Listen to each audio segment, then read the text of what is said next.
ಆತ್ಮೀಯ H60 news ಅರ್ಥಾತ್ ಥೇ ಸೀತಾರಾಮ್ ನ್ಯೂಸದ ವೀಕ್ಷಕರೇ, ನಾನು ನಿಮ್ಮವ ಎಂ ಆಯುಧ ಮಲ್ಲಪ್ಪ ಜೊತೆ ಅವರು. ತಾವು ಈಗ ಸುದ್ದಿಗಳ ಲೋಕಕ್ಕೆ ಎಂಟ್ರಿ ಹೊಡಿತಾ ಇದ್ದೀರಿ. ಈ ಸುದ್ದಿಗಳನ್ನು ಪ್ರತಿಯೊಂದು ನೋಡೋ ಜೊತೆಗೆ ನಿಮ್ಮ ಅಭಿಪ್ರಾಯಗಳನ್ನು ಹಂಚ್ತಾ ಇರಿ. ಯಾಕಂದರೆ ಈ ಸುದ್ದಿಗಳು ನಿಮಗಾಗಿ, ನಿಮ್ಮ ಬದುಕಿಗಾಗಿ, ನಿಮ್ಮ ವೈಚಾರಿಕೆಗಾಗಿ, ನಿಮ್ಮ ತಿಳುವಳಿಕೆಗಾಗಿಯೂ ನಿಮಗೂ ಗೊತ್ತು. ಜೊತೆಗೆ ನಮಗೂ ನಿಮ್ಮೊಂದಿಗೆ ಇದೊಂದು ಮಾತಾಡುವಂಥ ಜೊತೆಗೆ ಸುದ್ದಿಗಳನ್ನು ಬಿಡುವಂಥ ಕೆಲಸ. ಈ ಕೆಲಸದಲ್ಲಿ ನಾವು ನಿಮ್ಮೊಂದಿಗಿದ್ದೀವಿ ಅಂತ ಹೇಳ್ತಾ ನೋಡ್ತಾ ಇರಿ ಸುದ್ದಿಗಳನ್ನು. ಪರ್ಸೆಂಟ್ ಆಗೋದ್ರದ ಅಷ್ಟು ಜನ ಪಿಡೋಟ್ ಹಾಕ್ರೆ ಅದ್ರ ವಿರೋಧವಾಗಿ ಹಾಕಕ್ಕೆ ಎಷ್ಟು ಜನ ಅದಾರೆ? ಅದಾಗದ ಮಾತದು. ಈ ಗಡಿವಾದ ಮುಗಿದೋದ ಅಧ್ಯಾಯ.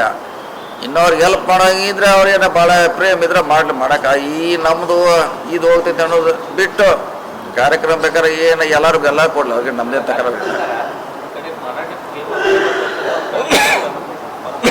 ಪ್ರೇಮ ಯಾಕಂದ್ರೆ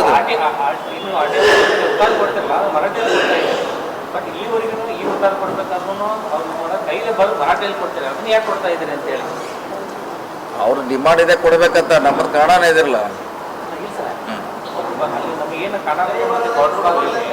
ಹಳೇದು ಹಂಗೆ ಇದೆ, ಕೆಲವು ಹಳೇದು ಹಂಗೆ ಬಿಫೋರ್ ಇಂಡಿಪೆಂಡೆಂಟ್ ಏನಿತ್ತು ಅದು ಹಂಗೆ ಕ್ಯಾರಿ ಆನ್ ಆಗಿದೆ.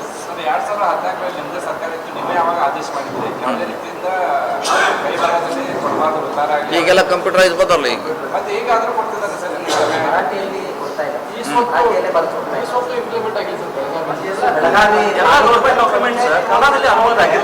ಅದಕ್ಕೆ ಅದೊಂದು ಸಮಸ್ಯೆ ಇದೆ. ಅದಕ್ಕಾಗಿ ಅವರು 100 ಮಾಡಿದ್ದಾರೆ ಕೆಲವು. ನೋಡೋಣ, ಅದ್ರ ಬಗ್ಗೆ ಜಿಲ್ಲಾಡಳಿತ ಯಾವ ಇಲಾಖೆಗೆ ಸಂಬಂಧಪಟ್ಟ ಚರ್ಚೆ ಮಾಡೋಣ. ಏನು ಮಾಡ್ಲಿಕ್ಕೆ ಸಾಧ್ಯ ಇದೆ, ನಮಗೆ ನಮ್ಮ ಪ್ರೊಟೆಕ್ಷನ್ಗೆ ಏನು ಮಾಡಬೇಕಿದೆ ಮಾಡುವಂಥ ಪ್ರಯತ್ನ ಮಾಡೋದು.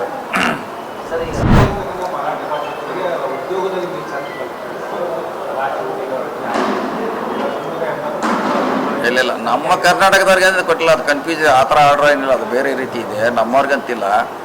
ಅದು ಹಿಂದೆ ಮೆಡಿಕಲ್ ಕೂಡ ಕೊಡ್ತಾಯಿದ್ರು, ಅದು ಕೂಡ ನಮ್ಮವ್ರಿಗೆಲ್ಲ ಅವ್ರಿಗೆ ಇಲ್ಲಿ ಮಾಡಿಸ್ಲಿಕ್ಕೆ ಅವಕಾಶ ಕೊಟ್ಟರು ಅಷ್ಟೇ. ಅವರು ಮಹಾರಾಷ್ಟ್ರ ಜನಕ್ಕೆ ಅಲ್ಲ ಇಲ್ಲೇ ಮಾಡ್ತಾರೆ, ನಮ್ಮವ್ರಿಗೆ ಕೊಡ್ತಾ ಇಲ್ಲ, ನಮ್ಮವ್ರಿಗೆ ಇಲ್ಲಿ ಕೊಡ್ತಾರೆ.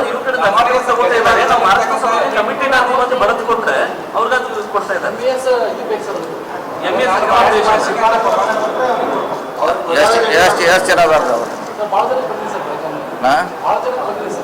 ಅದು ನಮ್ಮ ಕಡೆ, ನಮ್ಮ ಸರ್ಕಾರ ಕಡೆ ಲೆಕ್ಕಿಲ್ಲ, ಅದು ಅಂಕಿಅಂಶ ನಮ್ಮ ಕಡೆ ಸಿಗೋಲ್ಲ. ಕರ್ನಾಟಕದವ್ರು ನಮ್ಗೆ ಏನು ಮಾಡ್ತಾ ಇಲ್ಲ, ಮಹಾರಾಷ್ಟ್ರದವ್ರು ಮಾಡ್ತಾ ಇದ್ದಾರೆ ಅಂತ ಹೇಳಿ ಈಗ ಆರೋಗ್ಯ ವಿಮೆ ಮಾಡಿಸಿದ್ರು, ಈಗ ಉದ್ಯೋಗದಲ್ಲಿ ಮೀಸಲಾತಿ ಕೊಟ್ಟರು. ಇಲ್ಲಿ ಹುಳ ಎಲ್ಲ ತನ್ನ ಕೈದವ್ರಿ, ಅಲ್ಲಿ ಮಹಾರಾಷ್ಟ್ರದಾಗ ಹುಳ ಇದ್ದವ್ರೆ ನೋಡಿ. ನಾವೆಲ್ಲ ಸರ್ಕಾರ ಸ್ಕೀಮು ಅವ್ರಿಗೆ ಸಿಗ್ತಾವೆ, ಅವ್ರನ್ನೇನು ಹೊರತುಪಡಿಸಿ ಅಂತ ಹೇಳಕ್ಕಾಗಲ್ಲ. ಯಾರು ನಮ್ಮಲ್ಲಿದ್ದಾರೆ ಎಲ್ಲ ಭಾಷಿಕರಿಗೆ ಸಿಗ್ತೈತೆ. ನರೇಗಾದಾಗ ಹೆಚ್ಚು ಆಗೋದು ನಮ್ಮ ಬೆಳಗಾವಿ ಜಿಲ್ಲೆಯಲ್ಲಿ, ಅದು ಗಡಿ ಭಾಗದಲ್ಲಿ ಹೆಚ್ಚು ನರೇಗಾ ನಾವು ಹೈಯೆಸ್ಟು ಕಾಮಗಾರಿ ಕೊಡ್ತಾ ಇದ್ದೀವಿ. ಸರ್ಕಾರದ ಎಲ್ಲ ಲಾಭಗಳು ಎಲ್ಲರಿಗೂ ಸಿಗ್ತಾ ಇದೆ. ಸೊ ಅವ್ರೇನೋ 1% ಕೊಟ್ಟು ಆ ಥರ 100% ಲಾಭ ಪಡಲಿಕ್ಕೆ ಪ್ರಯತ್ನ ಮಾಡ್ತಿದ್ದೀವಿ. ಕಾಂಪಿಟೇಟಿವ್ ಎಕ್ಸಾಮ್ಗಳಿಗೆ ಈಗ ಮರಾಠಿ ಮೀಡಿಯಂ ಸ್ಟೂಡೆಂಟ್ಸ್ಗೆ ಅಲೌ ಮಾಡ್ತಿದೆ ಅಂತ ಮೊನ್ನೆ ವಿಧಾನ ಪರಿಷತ್ತಲ್ಲಿ ಅವ್ರು ಅನೌನ್ಸ್ ಮಾಡಿದ್ದಾರೆ ಸರ್. ಸೊ ಈ ಥರ ಮಾಡೋದ್ರಿಂದ ಇಲ್ಲಿ ಸ್ವಲ್ಪ ಡಿಸ್ಟರ್ಬೆನ್ಸ್ ಮಾಡಿದಂಗೆ ಆಗುತ್ತೆ. ಡಿಸ್ಟರ್ಬೆನ್ಸ್ ಆದರೆ ಪರಿಹಾರ ಮಾಡ್ಲಿಕ್ಕೆ ಆಗೋಲ್ಲ. ಹೇಳ್ತಾರೆ ಎಷ್ಟು ಜನ ಕೊಡೋರವ್ರಿ ನಮ್ಮಲ್ಲೇ ಪೆಂಡಿಂಗ್. ನಮ್ಮದು ಬಹುನಿರೀಕ್ಷಿತ ಎಲಿವೇಟೆಡ್ ಕಾರಿಡಾರು ಅದು ಮಾಡ್ತೀವಿ ಸರಿ. ನಮ್ಮ ಬಜೆಟ್ನಲ್ಲಿ ದುಡ್ಡು ಕೊಟ್ಟಿದ್ದಾರೆ. ಸೊ DC ಆಫೀಸ್ಗೂ 55 ಕೋಟಿ ಕೊಟ್ಟಿದ್ದಾರೆ. ಸೊ ಅದನ್ನ 2 ಹಂತದಲ್ಲಿ ತೋತಿ, ಈ ಸಾರಿ ತೋತಿ, ನೆಕ್ಸ್ಟ್ ಸಾರಿ ತೋತಿ, ಅಂದರೆ 110 crore ಮಾಡ್ತೀವಿ. ಸೊ ಇನ್ನು ಮಿಕ್ಕಿದೆಲ್ಲ ಬಜೆಟಲ್ಲಿ ಬಂದಿದೆ. ಆಯಾ ಇಲಾಖೆಯವರು ಅದೇನು ಬಜೆಟ್ನಲ್ಲಿ ಬರಬೇಕಂತೇನಿಲ್ಲ, ನೇರವಾಗಿ ನೀರಾವರಿ, ರಸ್ತೆಗಳು, ಮೈನರ್ ಇರಿಗೇಷನು, ಸ್ಕೂಲು ಅವೆಲ್ಲ ಆಯಾ ಇಲಾಖೆಯವ್ರು ನೇರವಾಗಿ ಕೊಡ್ತಾರೆ ಅಷ್ಟೇ.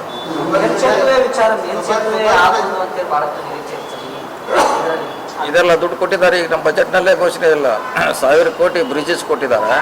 ಆ ಬ್ರಿಡ್ಜ್ನಲ್ಲಿ ಅವ್ನು ತೊಗೊಳಕ್ಕೆ ಹೇಳಿದ್ದಾರೆ.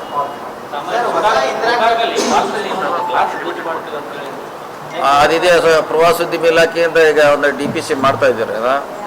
ಅದು ಗ್ಲಾಸ್ ಬ್ರಿಡ್ಜ್ ಮಾಡ್ತಾ ಇಲ್ಲ, ಬೇರೆ ರೀತಿಯಿಂದ ಮನೋರೈಲ್ ಟೈಪು ಮಾಡಲಿಕ್ಕೆ ಪ್ರವಾಸೋದ್ಯಮ ಇಲಾಖೆಯವರು ಒಂದು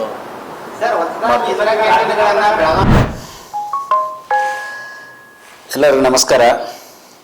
ನಾನು ಡಾಕ್ಟರ್ ಈಶ್ವರಪ್ಪ ಗಡಾದ್, ಜಿಲ್ಲಾ ಆರೋಗ್ಯ ಮತ್ತು ಕುಟುಂಬ ಕಲ್ಯಾಣ ಅಧಿಕಾರಿ, ನಮ್ಮ ಜಿಲ್ಲೆ ಬೆಳಗಾವಿ ಜಿಲ್ಲೆಯ ಸಮಸ್ತ ನಾಗರಿಕರಲ್ಲಿ ವಿನಂತಿಸ್ಕೊಳ್ಳೋದೇನೆಂದ್ರೆ, ನಮ್ಮ ಬೆಳಗಾವಿ ಜಿಲ್ಲಾ ಆರೋಗ್ಯ ಮತ್ತು ಕುಟುಂಬ ಕಲ್ಯಾಣ ಇಲಾಖೆ, ಬಿಮ್ಸ್ ವೈದ್ಯಕೀಯ ಮಹಾವಿದ್ಯಾಲಯ, KLE ಹಾಗೂ ಇನ್ನಿತರೆ ಸೂಪರ್ ಸ್ಪೆಷಾಲಿಟಿ ಆಸ್ಪತ್ರೆಗಳ ಸಂಯುಕ್ತ ಆಶ್ರಯದಲ್ಲಿ ಇದೇ ದಿನಾಂಕ 23/3/25 ರವಿವಾರ ಸುಕ್ಷೇತ್ರ ಸೌದತ್ತಿ ಯಲ್ಲಮ್ಮನ ಸುಕ್ಷೇತ್ರ ಸೌದತ್ತಿಯಲ್ಲಿ ಒಂದು ಬೃಹತ್ ಆರೋಗ್ಯ ಮೇಳವನ್ನು ಹಮ್ಮಿಕೊಳ್ತೀನಿ. ಈ ಆರೋಗ್ಯ ಮೇಳದಲ್ಲಿ ಹಾರ್ಟಿಂದು, ಕಿಡ್ನಿದು, ಕ್ಯಾನ್ಸರ್ಗೆ ಸಂಬಂಧಪಟ್ಟಂಗೆ, ಹಾಗೆ ವಿವಿಧ ಎಲ್ಲ ಅಂದರೆ ಮಿದುಳು ರೋಗ, ನರ ರೋಗ ಇರ್ಬೋದು, ಎಲ್ಲ ಸಂಧಿವಾತ, ಆರ್ಥೋಪೆಡಿಕ್ ಏನಿದಾವೆ ಎಲ್ಲ ಒಂದು ತಜ್ಞ ವೈದ್ಯರು ಕೂಡ ಇಲ್ಲಿಗೆ ಆಗಮಿಸ್ತಾ ಇದ್ದಾರೆ. ಈಗ ನಮ್ಮ ಕೆಲ ಆರೋಗ್ಯ ಸಮಸ್ಯೆಗಳಿಗೆ ದೊಡ್ಡ ಊರಿಗೆ ಹೋಗಬೇಕು, ದೊಡ್ಡ ಡಾಕ್ಟ್ರಿಗೆ ತೋರಿಸ್ಬೇಕು ಅಂತ ಯೋಚನೆ ಮಾಡ್ತಾ ಇದ್ದೀವಿ. ಎಲ್ಲಿ ಹೋಗಬೇಕು, ಏನು ಹೋಗ್ಬೇಕು ಅಂತ ಆತಂಕದಲ್ಲಿರ್ತೀರಿ. ಅವ್ರಿಗೆಲ್ಲರಿಗೂ ಒಂದು ಸುವರ್ಣಾವಕಾಶ. ತಜ್ಞ ವೈದ್ಯರು ನಮ್ಮ ಸವದತ್ತಿ ಪಟ್ಟಣಕ್ಕೆ ಆಗಮಿಸ್ತಾ ಇದ್ದಾರೆ.